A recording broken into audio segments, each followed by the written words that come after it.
Panginoon, salamat po muli for bringing us together again. We ask, Lord, to open our hearts and minds to your word today, O God.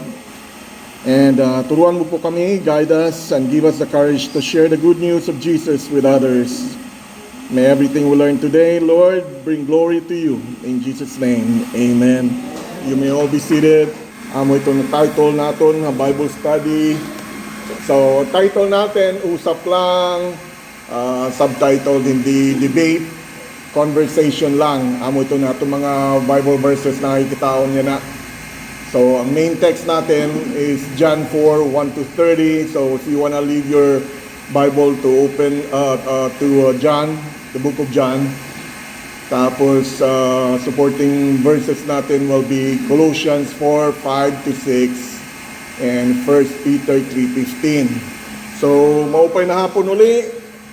Pamilya DCF.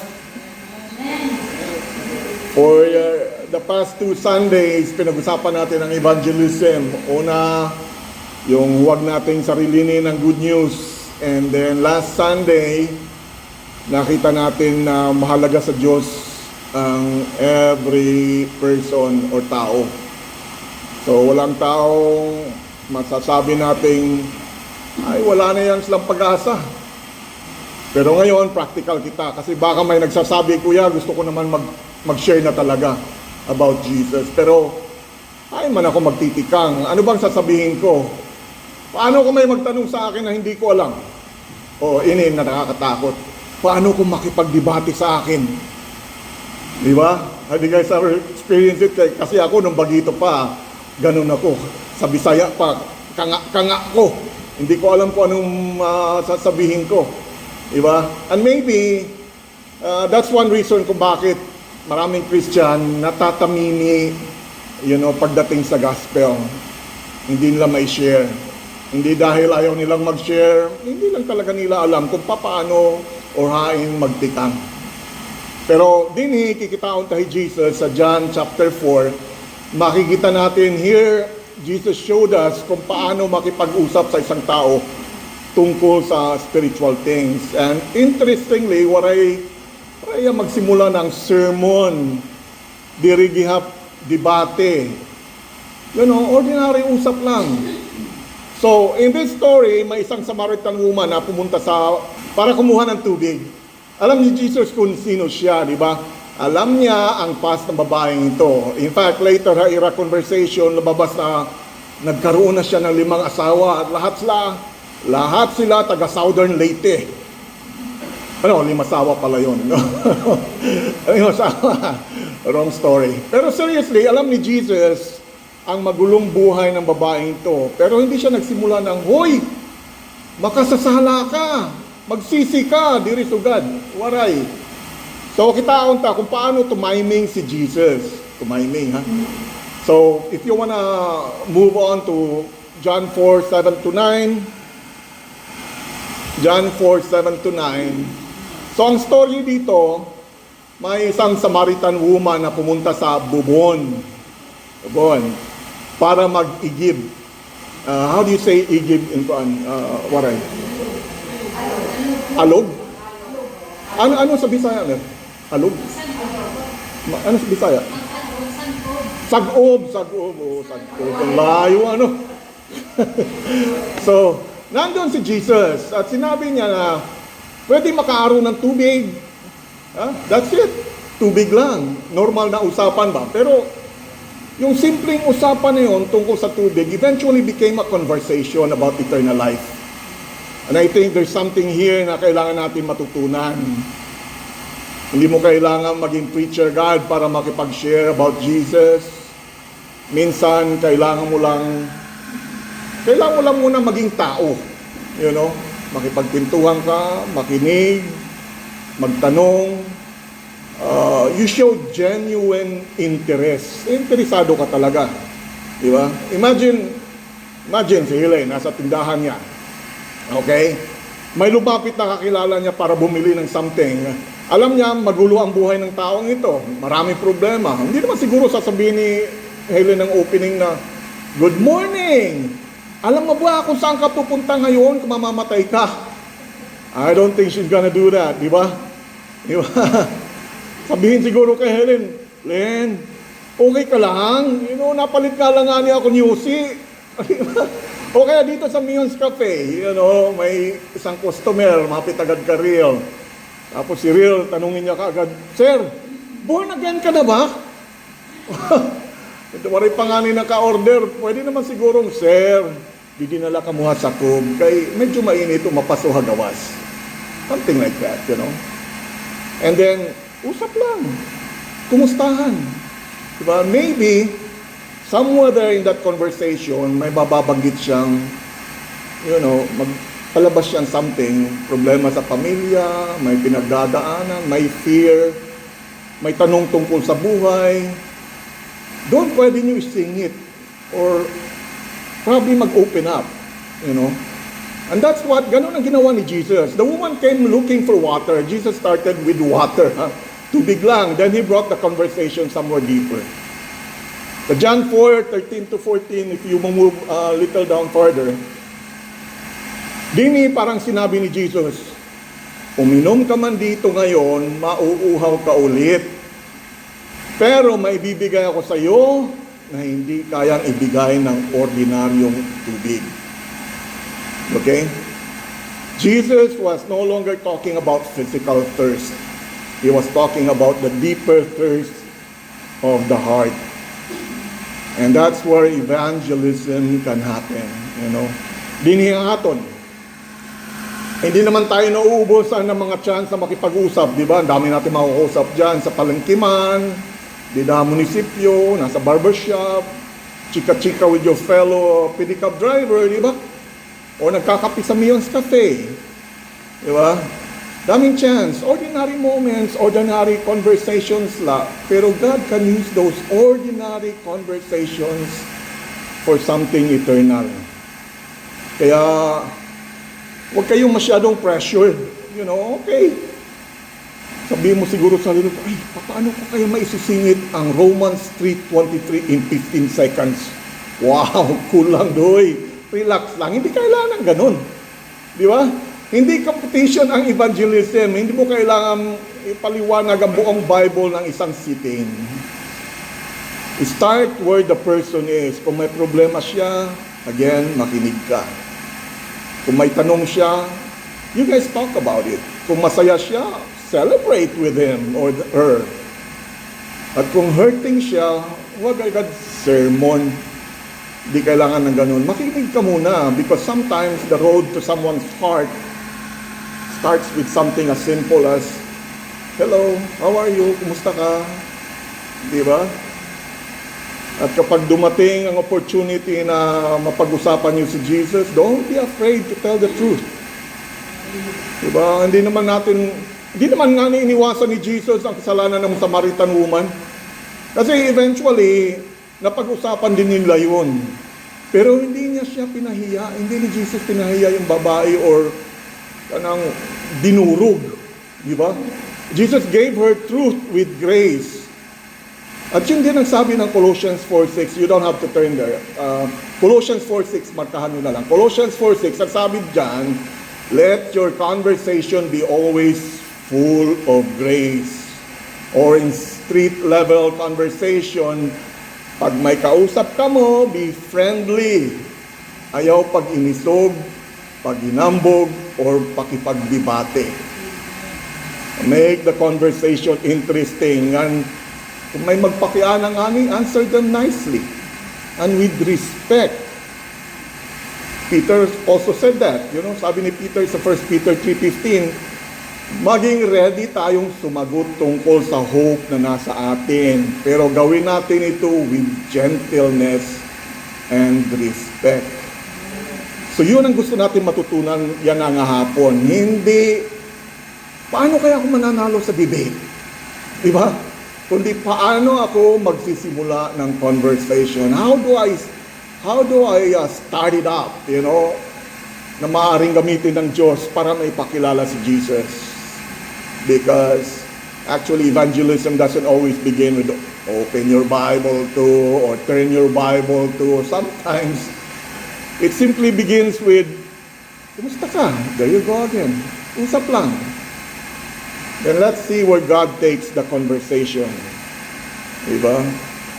May daghihap nagsasabi, Kuya, paano kung nag-share ako tungkol kay Jesus tapos may tanong sila na hindi ko alam sagutin?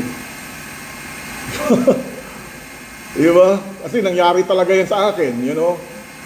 Pero sa panahon natin na yun, noon, medyo makuri.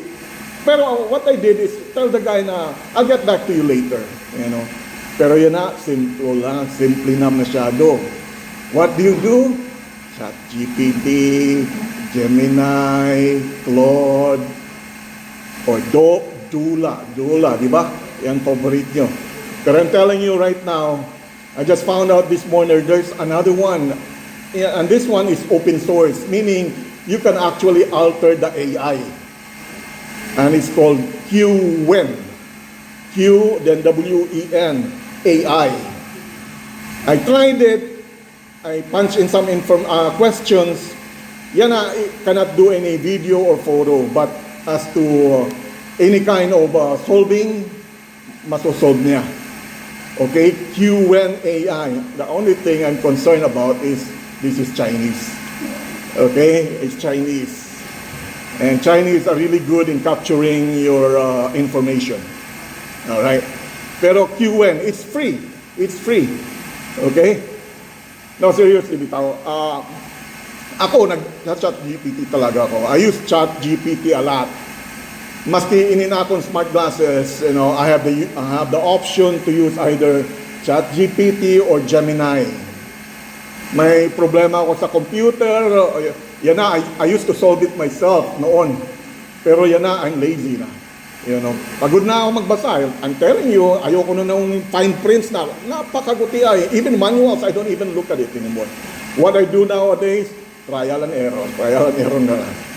You know, may idea ako, pero hindi na talaga na katulad noon. Madami kasi because technology is exploding. You know, it's not, hindi siya tumitigil, it keeps moving. Okay? So sugad, may problema ako sa kotse, ChatGPT.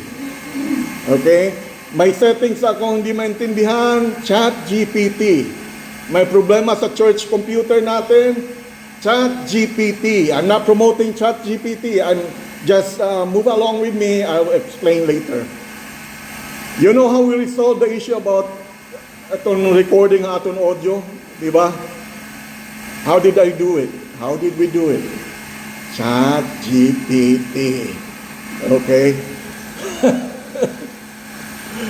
Recently, I received a message, or I sent a message to the U.S. Embassy kasi approaching in November, which is my birth month.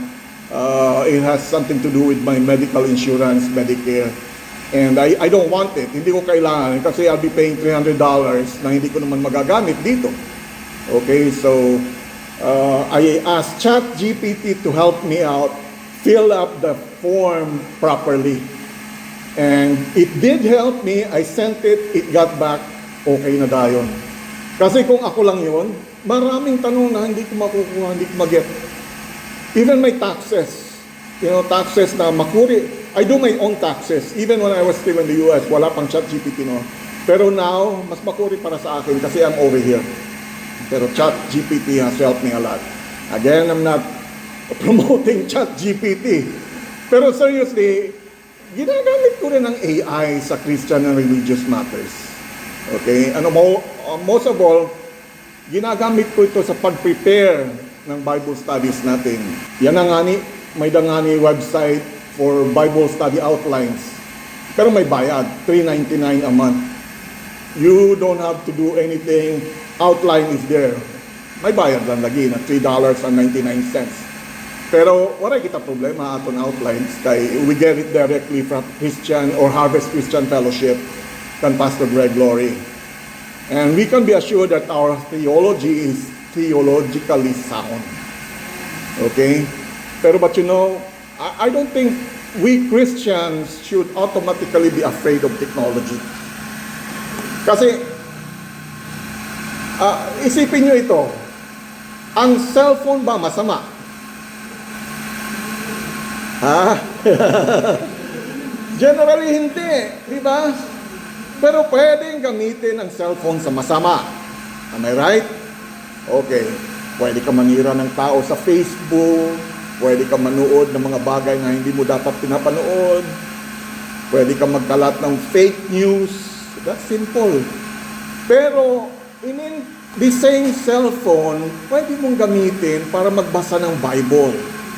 Pwede mong gamitin para mag-send ng Bible verse sa kaibigan mo may problema. Pwede mong gamitin para mag-invite ng tao, mag-attend or join us here sa Bible study natin. Di ba? Pwede ka mag-post ng something tungkol kay Jesus. Same phone, different purpose. Ganon din ang AI. AI itself is a tool. Okay? Some people can use AI to deceive people para lokohin ng mga raming tao, gumawa ng fake images, fake information, mga scam, or gumawa ng mga bagay na hindi maganda, di ba? Pero tayo, bakit hindi natin pwedeng gamitin? Use that same technology for something good. Di ba? Pwede naman natin gamitin para mas maintindihan natin isang difficult word. Makuri rin ang Bible, ha? There are a lot of simple things sa Bible. A lot. Pero may Bible difficulties talaga. You cannot deny that. Pwede natin sabihin, example, explain mo ni in simple Tagalog. Ano ang historical background ng passage na ito?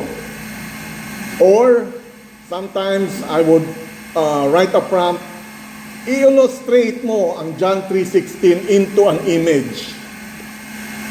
Those things. Diba? Paraphrase this passage into street level nga ni, yung usapang ordinaryo lang ng mga tao, street level conversation. Okay? Those prompts, ginagamit ko yun. Ginagamit ko if I need to illustrate something or my Bible difficulty. Because I just don't write things here. Sinusulat ko kung ano kuan sa passage na sa outline. I read all the outlines first. I go before the message itself and after the message para makita ko talaga ang buong konteksto ng message na yon, ng passage na yon. So, I use it regularly when I write the message for our Bible study. With regards to Waray dialect, ay hindi pa rin kaya ni ChatGPT. Nabubuyoy hiya parang ako. So, may limitations with ChatGPT. Kaya nga, I asked Arlen Joy the other day, ano ang balon or puso sa Bisaya sa Waray? Sabi niya, bubon. Sakto. Bomba lang eh. Ano pa? Bomba. Yung bomba yung common na alam ko. Ha? Well. Oh, okay. Oo. So bomba ganon. Oh, okay. Right. Pero din sa illustration natin yan, bubon. Ayan, tama rin pala. Oo. Kaya, nagulat ako, bubon, parang Tagalog eh, di ba? Pero hindi kaya ng Waraya, anang ChatGPT yan. Di rin niya kaya. Di ba? So anyways, going back, or maybe may kaibigan kang nagtanong, bakit kailangan ko pa si Jesus kung mabuti naman akong tao? Hindi mo alam kung paano sasagutin, di ba? Okay lang. Hindi mo kailangan mag-pretend. Kung hindi mo alam, sabihin mo, that's a good question. Magandang tanong yan. Hindi ko alam. Ang sagot dyan. Pag-aaralan ko muna. Ganun lang yun. Then go home, open your Bible, research, open your AI or ChatGPT to help you understand yung question. Pero, tandaan natin, again, hindi ko promote ang ChatGPT, ha? Tandaan natin, ChatGPT is not the Bible. Okay? Gemini is not the Bible. Claude or Dola is not the Bible. AI can help us study the Word. That's a fact. But AI does not replace the Word. Kahit ako, kapag ginamit ko ang ChatGPT sa Bible study natin, hindi ibig sabihin ng lahat ng sabihin ito automatic tama. I still have to check. Ano ba talagang sinasabi ng Scripture? Because AI, again, can make mistakes. Maski ang ChatGPT, it will specify there na ChatGPT makes errors. Okay? Maski anong AI, there's nothing such a perfect na AI. Actually, pati ako nagkakamali. Pati si Osmer, pati kita nga tanan, nagkakamali tayo. Diba?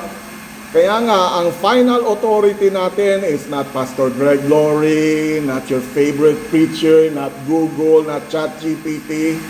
Ang final authority natin or absolute is the Word of God. Kaya magandang principle ang sa Acts 17:11. Sa Acts 17:11, hinunihira amo ni yung mga Bereans. Diba? Napag-aralan na natin yan, mga Bereans. Tungkol ini sa mga Bereans, sinabi ng Scripture na tinanggap nila ang message, pero they examined the Scriptures. Pinag-aralan la ang Bible every day to see kung ang sinasabi ba ni Paul, tama. Imagine nyo na lang yan, ha? Si Apostle Paul na mismo, ha? Ang nagtuturo sa kanila. Pero anong ginawa nila? Gin-check pa rin nila. Gin-verify nila sa Scripture kung mga gintututo ni Paul, tama. Diba? Kaya kayo, i-check nyo rin si ChatGPT. Pati ako, i-check nyo rin. That's actually, I would say, a healthy Christian habit. Kaya mga kabataan, ilan lang kayo dito. Huwag kayong matakot sa technology. I'm telling you. Okay? Learn how to use it wisely though. So, the same technology na ginagamit ng ibang tao para gumawa ng kalokohan, pwedeng gamitin mo para kay Jesus. Maybe gumawa ka ng short video tungkol sa gospel, gumawa ka ng magandang Christian graphic. Jamin can do that, Maybe may kaklase kang may tanong tungkol sa faith at kailangan mo mag-research, Gamitin mo ang AI. It's there. Okay? Para tulungan ka maintindihan ang isang passage kung nakukurian ka ang Bible. Then, open your Bible and verify it. Be like the Bereans. Alam nyo, ang teknolohiya, laging nagbabago yan. It never stops. It keeps evolving. Baga na medisina. Kaya, nung pinapag-aral na ako nila daddy mami ng medicine, yes, I did graduate pre-med, pero proceeding, dami memorize, makapoy. Ayoko nang ganun, So, I shifted to law. Mabunganga man rin ako, turaban ako kung kailangan ko maging turaban. Pero, first 2 years, I did good, San Carlos. Sa San Carlos, University of San Carlos. Pero when opportunity knocked and came and handed to me, free, I grabbed the chance and went to America. Never looked back. And then, 40 years later, hindi na ako. Was it a mistake? I don't think so. Hindi ko na-accomplish yung mga gusto ko. Pero, as you know, I'm more technologically inclined. So, at the age of 42, bumalik ako sa eskwela. I was the oldest, and my best friend was the youngest. He was just 18 years old. Pero cum laude, ha? Nagyayabang pa po. Pero yeah, I beat all the other ages, mga kasamahan ko. Maski, gurang na ako. Ako talaga pinakamatanda. Pero di rin ako na-award. Kasi I really want to develop it. Nawawala na ako. Anyways, yeah. Technology changes. Noong araw, walang smartphone, ngayon halos lahat meron. Ito nga ni mga naglilimos dito sa 7-Eleven, di ba? Itong mga badyaw, naka-cellphone yan. Oh, bangin, mas maupay patira cellphone kahit sa iyo. Di ba? Have you guys seen the video na ang mga badyaw nakakondo yan, bumabaha na sa Maynila, nakakondo sila, nakatingin lang sa ibaba? Ay, siguro nga, siguro. Pero, you know, grabe. So ngayon, may nakita. Bukas, ano naman kaya ang bago? Okay? The latest technology coming out, actually, I was looking at this last night, I think, or noong isang araw, is Starlink direct-to-cell internet. Have you guys heard about that? Direct-to-cell. Cellphone niyo. Operational na ini sa Amerika late last year. In fact, akong phone connected din sa Amerika, connected gap din sa globe. Ang carriers, so Starlink and T-Mobile, nagpuan sila, nag-partnership. So, pero din sa aton, I received a message. This was, I think, prior to me flying to the States, you know. Operational naghihap din hiya aton. Starlink with Globe. Globe lang, walang smart or TNT or something. So Starlink with Globe. And right now, what it can do is you can send and receive messages. Paupainit kung ato ka ma-plug, nagdadrive kami. Wala talaga signal doon sa bukid. Magpainit ka lang ng kaunti, you know, lumabas ka, then you stay in the open, makakuha ka ng signal. Just enough for you to send messages. Okay? That's the good thing about it. Right now, siguro by the end of the year, what they have planned or intended to do is for Starlink and Globe to use Globe towers. So masking ada kahasulod, bagandinhi, you can receive internet or data signal. So, I don't know if it will happen this year, probably, but it will happen. You know, malulugi, maraming mga cell companies ang malulugi. Kasi, daladala mo cellphone mo, sa gawas ka man o sa load, kuha na, Starlink ka na. Yung Starlink satellite dish ko, it will become obsolete. Ay, grabing technology. It never stop, di ba? Ayan, nakakatakot. So anyway, nawala na ako. So you see, technology, it does not stop evolving. It keeps changing. And the tools may change, but one thing's for sure, ang gospel, hindi yan magbabago. The message stays the same. Jesus Christ died for our sins. He rose again, and salvation is found in Him. So, guys, gamitin natin kung anong technology available sa atin. You know, but always remember, AI is a tool. The Bible is our authority, and Jesus is our message. So, kung may pakayana ang friend mo na diri mo masagot, just say honestly, you know, hindi ko alam. I'll get back to you later. You know, maybe tomorrow, may sagot na ako sa iyo. Alam ba ninyo na hindi nakakabawas ang pagiging Christian na umamin ka na hindi mo alam? Diba? Mas nakakabawas kung magkunwaring alam mo. Diba? Hindi tayo tinawag na maging walking encyclopedia. Tinawag tayo para maging faithful. Okay? Sa Colossians 4:5-6, sabi si Paul na nagsasabi nito sabi ni Paul, kahit sino pa ang kausap mo, huwag kang mayabang o palaban. Be humble. Okay? Maging mahinahon, mabait at marunong rumespeto. Let your conversation be always full of grace. Conversation hindi argument, hindi away. hindi insulto. Conversation. Dapat ang conversation, there should be grace, kindness, and wisdom. Din follow up rin ito ni Peter sa 1 Peter 3:15. Sabi ni Peter, pag may nagtanong tungkol kay Jesus, handa kayong dapat na sumagot. Pero napansin niyo ang kasunod, sabi niya, chill lang tol, huwag palaban, huwag mayabang. I-explain mo ng maayos at may respeto.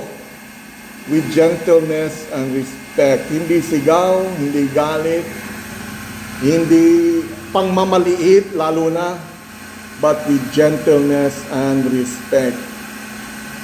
Ay paminsan, hindi matatandaan ng tao ang sinabi mo, pero tatandaan nila kung paano mo sila trinato. Am I right? Di ba? So this week, subukan natin na sugadin huwag muna tayong mag-isip paano ako makakapangaral.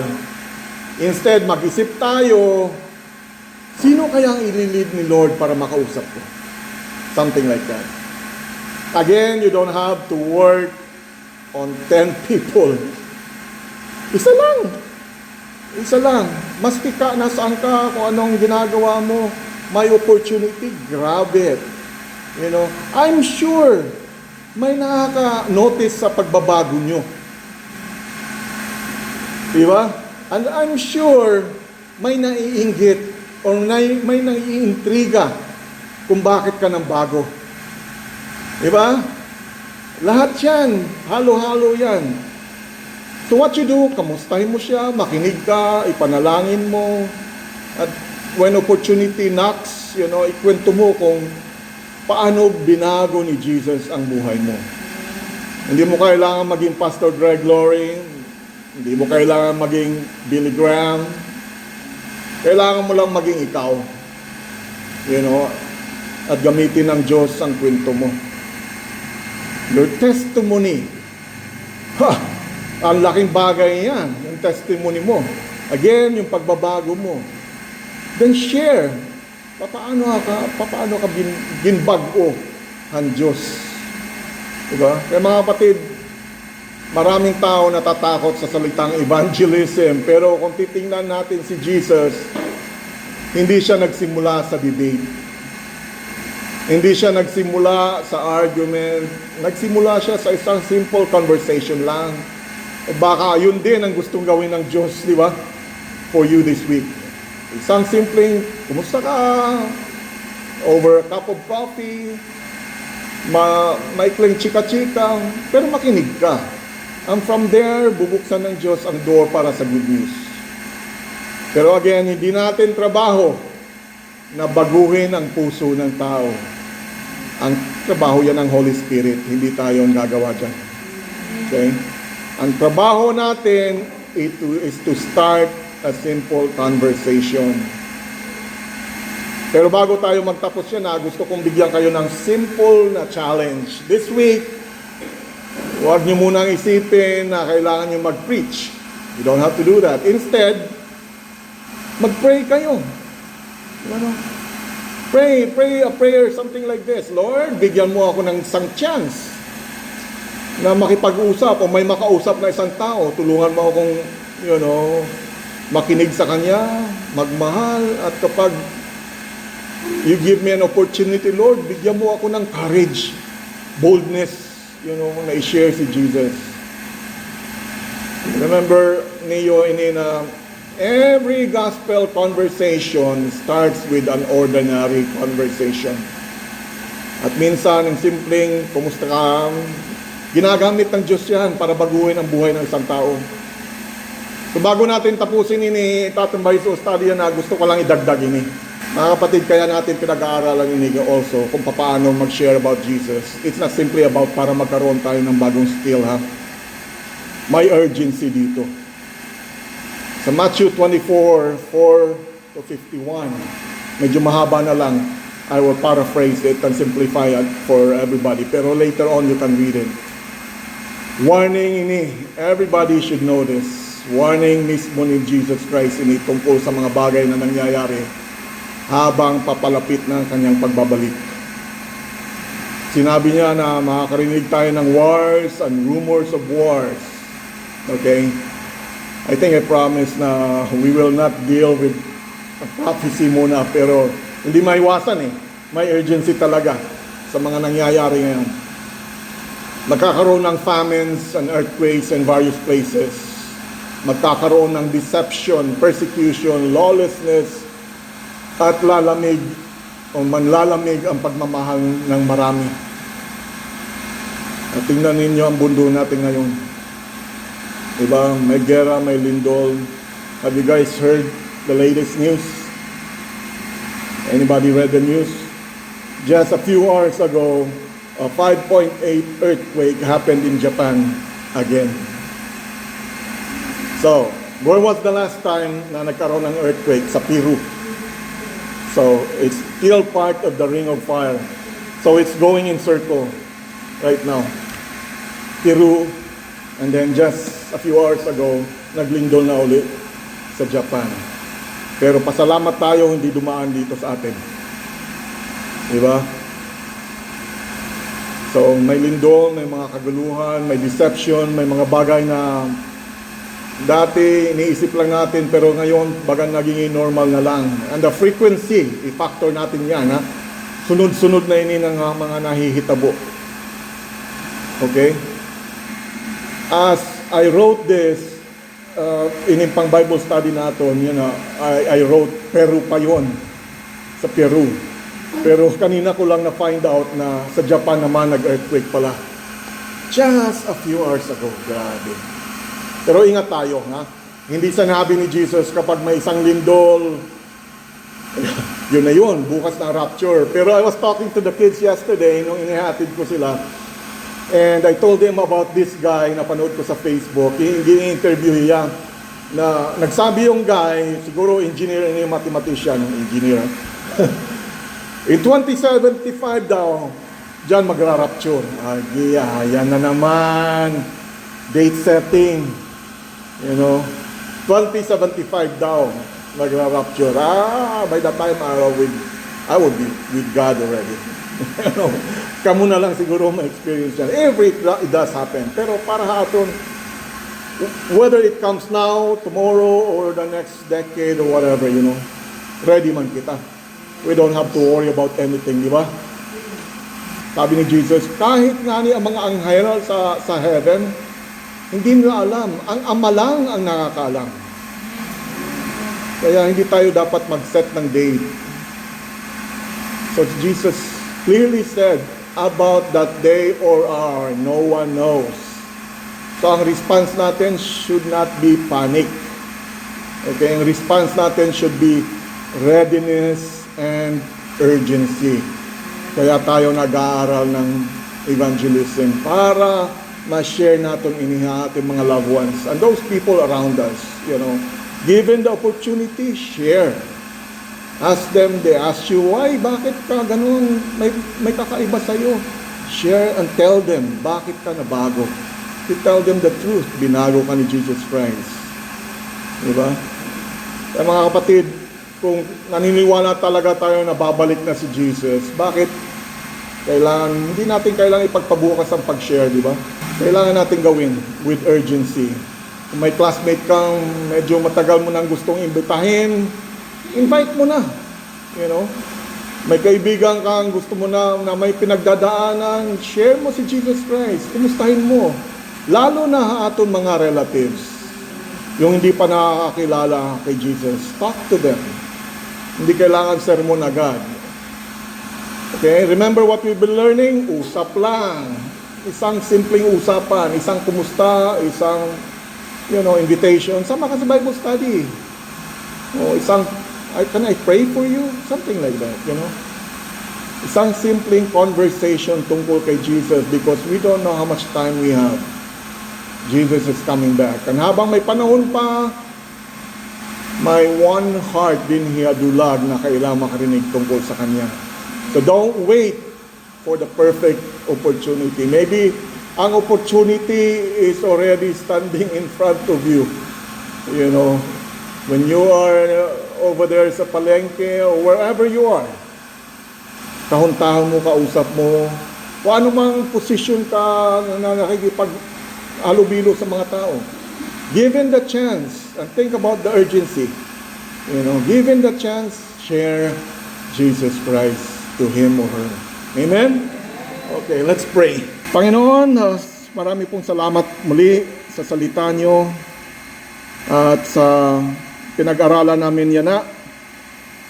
Huwag niyo pong hayaan na manatili lang ito sa isipan namin.